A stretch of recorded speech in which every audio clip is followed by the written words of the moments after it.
Hello, my name is Marianne Williams. This is speech 154. I got Mike, Kiana, Troy, and I got Evie off camera as my narrator. This is for my panel discussion. Okay, the topic of today's discussion is the moral and ethical aspects of birth control given to girls ages 10 to 13 without parental consent. The reasons for the age limit that we're going to be discussing is because below 10 years of age, girls getting their menses or their period is irrelevant, and the average age, according to WebMD, is for nationwide and worldwide, the average age varies from 11 to 12 and a half years old when they get their first menses. Above 13 years of age as the cap in Ohio, 14-year-olds do not need parental consent. That is the reason for the age limit. The kinds of birth control that are relevant to the discussion and the availability of these forms of birth control is condoms, which are available everywhere at supermarkets, gas stations, birth control pills like Yaz, birth control shots like Depo, implants such as Mirena, which is an IUD, which is an intrauterine device. Morality is the relating to principles of right and wrong. It is your personal beliefs. And since morals are personal in nature, why would or wouldn't it be moral to give girls of these age birth control? Marianne? I'm against giving girls birth control pills, and because of all the side effects that it causes, and it's like giving them a pass to go have sex. Michael? Could you read that question again, please? Yes. Since morals are personal in nature, why would or wouldn't it be moral to give girls of these age, 10 to 13, birth control? I think it would be, I'm for giving girls that birth control at those ages for the mere fact that I wouldn't want my daughter coming home pregnant as a preteen. I would rather her take the responsibility to have some sort of birth control so she doesn't get pregnant. Kiana? I am against giving children those ages birth control because I wouldn't want my daughter to be given anything by a stranger without my consent. I am for it, giving them birth control, because of my buddy. His sister, at the age of 11, ended up having a kid, and ended up having another kid by the time she was 13. And if she was able to get those, she would have been able to, maybe graduate high school and go to college.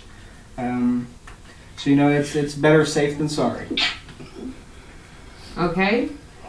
So, morally speaking then, does giving birth control to younger girls give them permission or a pass to have sex, Marianne?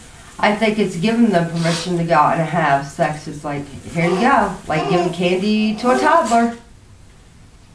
So, I'm totally against it because I think it's basically giving the kids okay to go out and have sex, opposed to if you didn't give them any kind of birth control pills, maybe they'll stay more innocent and more younger. And because the hormone pills, the estrogens and the birth control pills, according to the WebMD, it has a lot of hormones in it that is making the kids grow up too fast.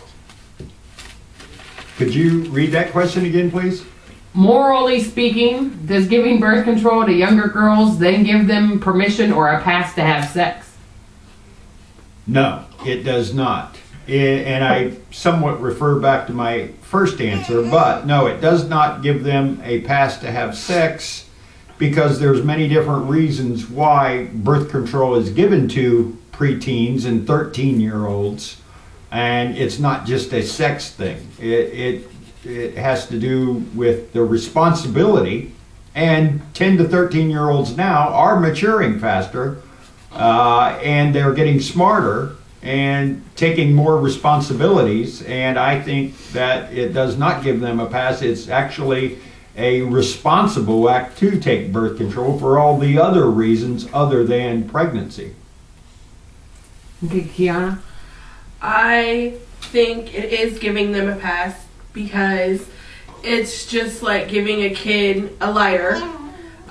If you give a kid a lighter, then they're gonna want to set something on fire, play with it. If you tell them not to, they're gonna do it anyways. So at that age, I don't believe that kids are in the right mindset to make their own decisions. Troy?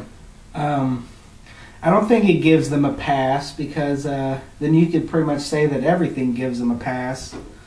And like on TV, teen mom, 16 and pregnant, pretty much glorifies, teens getting pregnant. So I mean, it's just the way things are. Okay, well, on to the ethical aspects, which is ethics are principles or standards of conduct governing an individual or group. What reasons may some doctors, clinics, or medical offices give for prescribing birth control without parental consent, Marianne? If the kid went to the doctors and told the doctors that they was having strong menstrual cycles and for pain, that could be a reason. And for acne, could give them a reason to ask for birth control pills, according to the WebMD. Michael. Yes, well, in New York City, according to the New York Times, they did a study, and the teen pregnancy rate, and I'm using New York City as a barometer here for nationwide, and we are talking about America, but the New York Times did a study of the teen pregnancy in the New York City school system, and it had reached such astronomical figures, teen pregnancy, that they knew they had to do something. Now this is, like I say, is a barometer of nationwide, and New York City is a big town. But so what they did was they've now offered birth control to teens and preteens, 10 to 13-year-olds. As early as that even sounds, they have access to birth control and contraception at those early ages, and they have found that in 2 years' time, by offering contraception to those preteens, that their teen pregnancy rate has gone down by 20%. So in that respect, yes, obviously these are responsible acts by these preteens, and it has lowered the pregnancy rate. And that's what this is all about, is, teen pregnancy and the availability of contraception. So yes, pregnancy rates have gone down in New York. So you could say that would probably filter throughout the United States. Kiana? According to the Mayo Clinic, birth control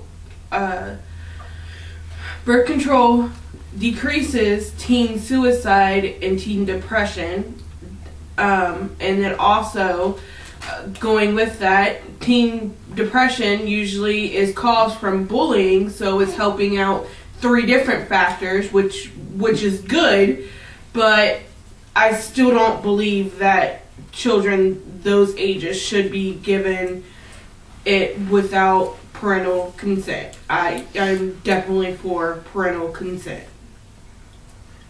Okay, Troy? Well, what I found out at Planned Parenthood, that actually taking birth control decreases the chance of breast cancer and decreases the chance of pelvic cancer. So, I mean, these are all good things.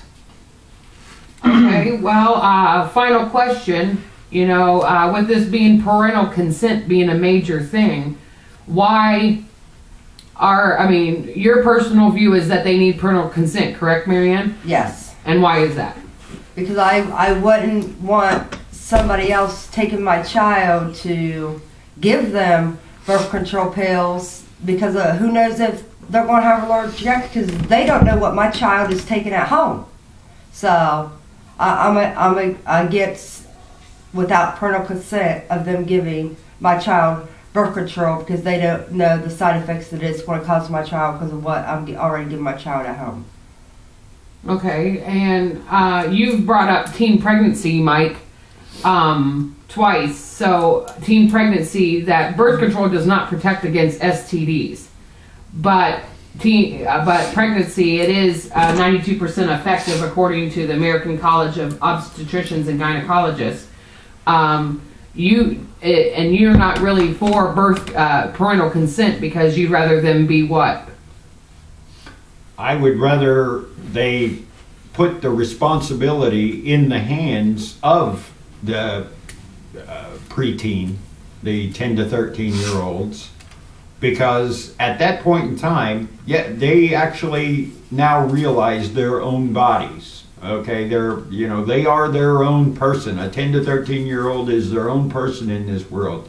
They're not a clone of their mother and father, so they have to start taking the responsibility or accept the responsibility, and obviously they are.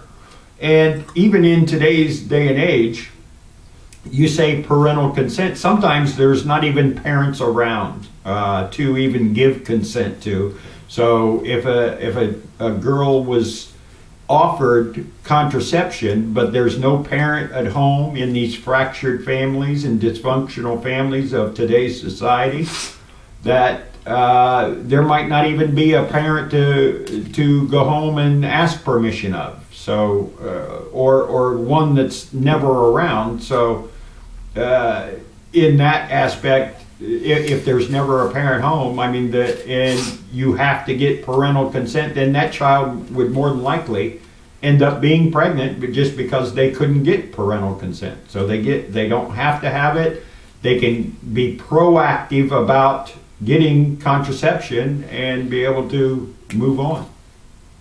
Okay, well, as a wrap up, just some facts. 21 states in the United States of America allow all minors no parental consent needed at all for birth control. And an additional 25 states permit minors in particular circumstances, such as married minor or demonstrating maturity from a referral, such as a clergyman or a teacher. They allow them to get birth control without parental consent at any age. And other 4 states that are left do not have any laws, and it's up to the judgment of the doctor. And this is all according to the Guttmacher Institute for birth control laws in the United States. But in conclusion, there are many benefits to having birth control, such as acne reduction, which leads into depression or peer pressure about having sex, or breast cancer risks, and it reduces those risks. It also obviously reduces the risk of getting pregnant. But the choice ultimately comes down to the teenager and whether or not they let their parents or parent know, but it comes down to the teenager to decide whether or not to have birth control. Thank you for joining my panel discussion with me, Michael, Kiana, Troy, Evie, and that is the end of my panel discussion of Speech 154.